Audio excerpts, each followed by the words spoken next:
پاکستان کے semi final میں پہنچنے کے لیے آخر کار وہ راستہ مل گیا جس کا انتظار ساری پاکستانی عوام کو تھا۔ انگلینڈ سے جیتنا بھی افسانوی چیز ہوگا، پاکستان بآسانی سیمی فائنل تک پہنچ جائے گا۔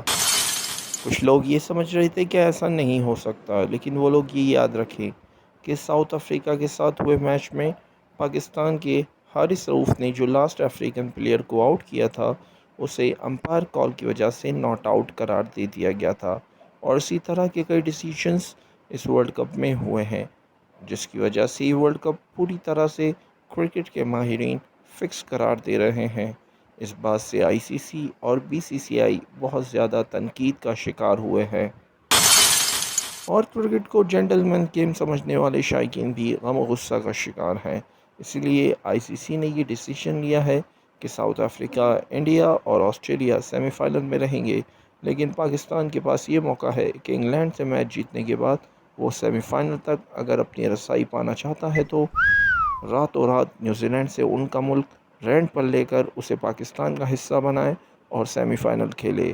اور ورلڈ کپ ختم ہونے کے بعد اپنا ایڈوانس نیوزی لینڈ سے واپس لے کر انہیں ان کا ملک واپس کر دے۔